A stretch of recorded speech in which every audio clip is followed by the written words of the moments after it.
In diesem Video zeige ich euch, wie ihr saftiges Hähnchen-Shawarma macht mit den dazugehörigen Soßen. Hallo und herzlich willkommen bei Thomas kocht. Wir machen heute ein Hähnchen-Shawarma. Das ist ein Gericht, das wollte ich wirklich schon super lange mal machen. Kommt aus der arabischen, orientalischen Küche und ist eigentlich ein Spieß, wird am Spieß gebraten. Das kann Hähnchen sein, ist oft aber auch zum Beispiel Lammfleisch, mariniert. Also so ein bisschen was wie ein Dönerspieß von der Art her und ist einfach nur wirklich super lecker. Also wir machen heute das Fleisch und wir werden auch die Soßen dazu alle selber machen. Das Brot mache ich zwar auch selber, aber das will ich in diesem Video nicht behandeln. Dafür nehme ich Lavash. Das Rezept blende ich euch hier oben auch ein. Geht ganz einfach und schmeckt super lecker. Aber natürlich könnt ihr auch auf ein fertiges Produkt zurückgreifen. So, wir fangen an mit der Marinade von unserem Hähnchen. Ich nehme hier Hähnchenkollen, die sind ohne Knochen. Ihr könnt auch Brust nehmen, aber die Kollen sind immer viel saftiger und ich finde auch besser im Geschmack. Aber das könnt ihr machen, wie ihr lustig seid. So, ich gebe hier rein edelsüßen Paprika. Da könnt ihr euch einen guten Teelöffel nehmen. Dann habe ich hier ein bisschen Kurkuma. Dann nehme ich hier etwa ein Viertel Teelöffel. Das genaue Rezept werdet ihr aber auch in der Beschreibung finden. Dann habe ich hier ein bisschen Koriander. Halber Teelöffel ungefähr. Da kommt es aber wirklich aufs Gramm auch nicht genau an. Kreuzkümmel oder Kumin. Da nehme ich ein klein bisschen mehr. So, an der Stelle könnt ihr theoretisch auch aufhören mit Gewürzen. Aber was immer noch sehr schön ist, ist Kardamom, Zimt, Nelke. Und ich nehme hier in dem Fall einfach ein Garam Masala. Da habe ich das nämlich alles drin. Hier so ein kleines bisschen.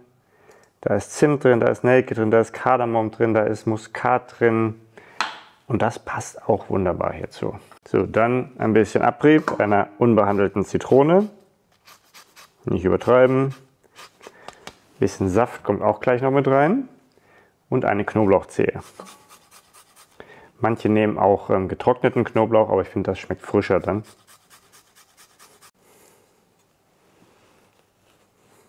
Ich habe hier noch eine angebrochene Zitrone. Dann nehme ich etwa einen Esslöffel, mehr brauchen wir nicht. Das ist auch Geschmackssache. Dann brauchen wir natürlich noch Pfeffer. Ich nehme hier Pfeffer aus der Mühle. Und ganz wichtig, Salz. Dann nehme ich jetzt hier so einen Viertel bis halben Teelöffel. Nachwürzen kann man immer. So, und dann Olivenöl, großzügigen Schluck mit rein. Und dann müssen wir das nur noch verrühren. Dann geben wir unser Hähnchen da rein. Und jetzt gut einmassieren. Das decken wir jetzt erstmal luftdicht ab und lassen das im Kühlschrank am besten über Nacht, mindestens aber mal 2 bis 3 Stunden marinieren. Und das Schöne an diesem Gericht ist, ihr könnt eigentlich alles vorbereiten. Die Soßen, das Fleisch und auch den Teig für die Brote, wenn ihr sie denn selber macht.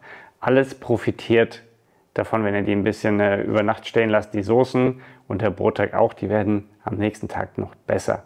Und das Brot hat dann auch Zeit zu fermentieren, aber ihr könnt es natürlich auch am gleichen Tag machen. So, ich packe das erstmal weg und dann geht es weiter. Während das Fleisch mariniert, haben wir Zeit für unsere Soßen und wir machen einmal ganz klassisch ein Toom, nennt sich das. Das besteht eigentlich nur aus Knoblauch, Öl, Zitronensaft und Salz. Ist ein bisschen wie so eine Knoblauch-Mayonnaise, aber eben ohne Eigelb. Und der einzige Emulgator hier ist wirklich der Knoblauch. Wir brauchen jede Menge davon, also ich nehme hier so eine ganze Knolle. Ich habe hier einmal, entweder nehmt ihr einen jungen Knoblauch, da müsst ihr den Keim nicht entfernen. Oder hier so ein älterer, da ist immer ein bisschen ein Keim drin, den nehmen wir raus. Denn dadurch wird das Ganze dann einfach ein bisschen milder. Mit dem jungen Knoblauch könnt ihr euch das in der Regel sparen, weil der Keim noch sehr klein ist. Den Knoblauch habe ich jetzt geschält. Ich habe eine komplette Knolle genommen und die braucht ihr auch, weil ihr braucht einfach so ein bisschen Volumen, damit das binden kann. Das sind 70 Gramm, habe ich nachgewogen. Dann brauchen wir ein bisschen Salz, so ein Viertel Teelöffel etwa. Ungefähr 2 Esslöffel Zitronensaft und 200 Milliliter Öl, neutrales Öl. Ich habe in dem Fall Rapsöl genommen, aber Sonnenblumenöl geht auch. Olivenöl wird für meinen Geschmack das viel zu stark. Zuerst gebe ich meinen Knoblauch in den Foodprozessor und jetzt mixen wir das alles erstmal, bis es schön glatt ist. Zwischendurch immer mal die Seiten sauber machen, dass auch alles wirklich püriert wird. Dann gebe ich auch schon mal ein bisschen Salz dazu, so etwa ein Viertel Teelöffel. Nicht zu viel, nicht übertreiben.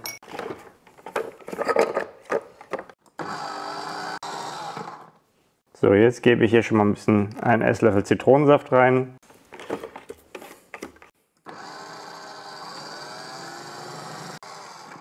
So, und jetzt lasse ich wirklich ganz langsam unter ständigem Rühren das Öl reinlaufen, wirklich nur tröpfchenweise am Anfang, damit das auch wirklich emulgieren kann. Zwischendrin geben wir auch etwas Zitronensaft langsam dazu. Um die zu machen, müsst ihr euch einfach nur Zeit nehmen. Das hat jetzt gute 10 bis 15 Minuten gedauert. Also wirklich das Öl ganz einfach rein tröpfeln lassen. Dann sollte da eigentlich nichts schief gehen. Ich mache die heute auch tatsächlich zum ersten Mal. So, und so sieht dann die fertige Soße aus. Ist wirklich wie eine Mayonnaise. Luftig, fluffig geworden. Und genau so sollte das auch aussehen. Könnt ihr zum Beispiel auch für Garnelen nehmen. Das ist im Prinzip nichts anderes als eine Aioli. Also eine wirklich klassische Aioli wird ja auch nur mit Knoblauch und Öl gemacht. So, jetzt geht es weiter mit der nächsten Soße und zwar machen wir ein Chata, nennt sich das. Ich hoffe, ich spreche das richtig aus. Das ist ja eine Chili-Soße im Prinzip.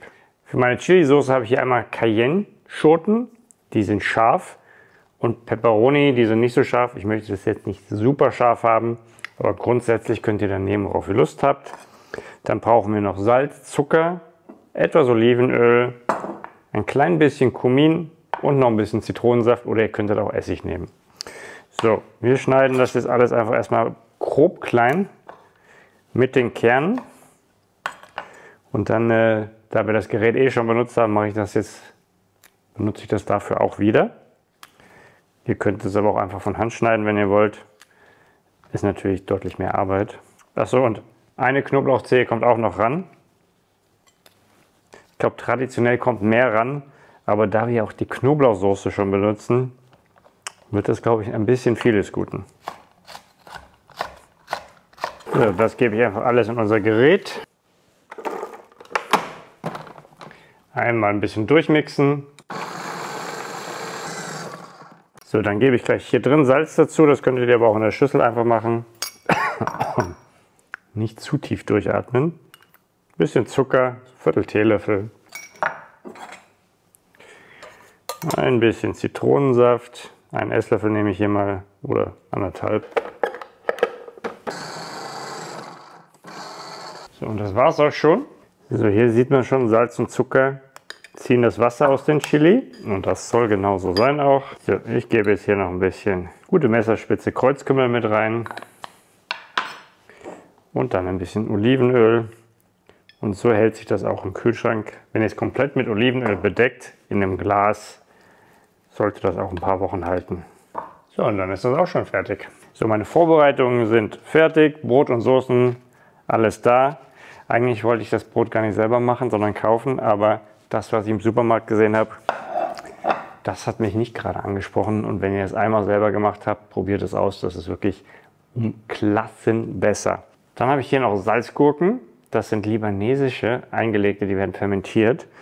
Schmecken aber gar nicht so viel anders als die Salzgurken, die man auch im deutschen Supermarkt bekommen kann. Also wenn ihr die libanesischen nicht kriegt, nehmt die Salzgurken aus dem Supermarkt. Wichtig aber, Salzgurken, die sind fermentiert. Milchsäuregärung, das steht auch drauf. So, dann legt ihr mal los mit meinem Fleisch.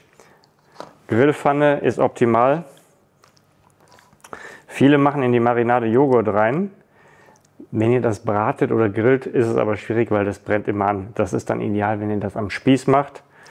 Über einen Holzkohlegrill, das wäre meiner Meinung nach auch die beste Variante, das zu machen.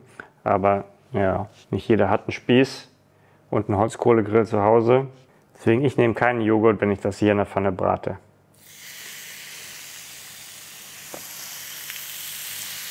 Ich mariniere und brate das Fleisch im Übrigen bewusst im Ganzen, denn so bleibt es deutlich saftiger, als wenn ich es vorher schneiden würde und dann schon geschnitten anbrate.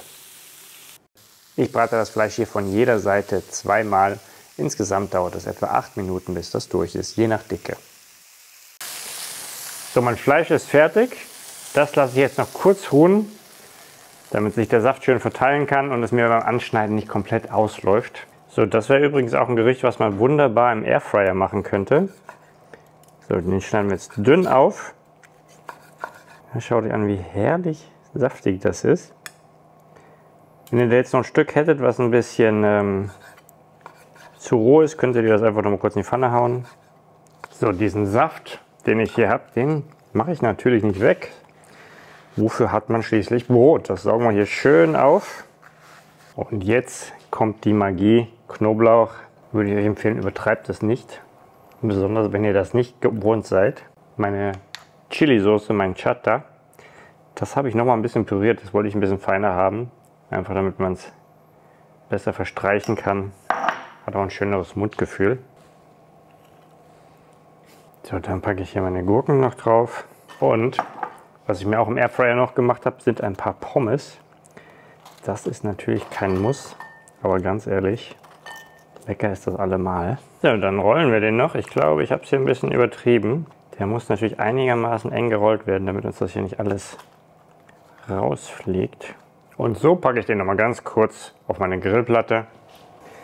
Ja, und so nehmen wir noch mal alles mit, was hier auch noch an Fett und Geschmack drauf ist. So, dann schneiden wir das mal hier an.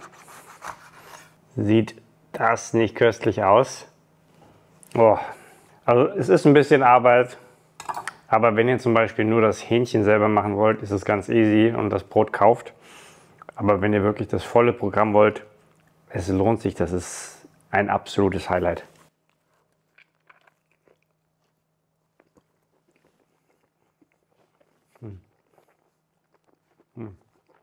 Also ist unglaublich, unglaublich lecker. Wirklich Wahnsinn. Also wenn ihr das euren Gästen oder der Familie vorsetzt, die werden euch dafür lieben. So meine Lieben, das war's für heute. Probiert es unbedingt aus, es lohnt sich wirklich extrem. Und wenn euch das Video gefallen hat, gerne einen Daumen hoch da lassen. Natürlich freue ich mich auch über jedes Abo, kostet auch nichts. Und dann hoffe ich, ich sehe euch beim nächsten Mal wieder. Bis dann, ciao, ciao.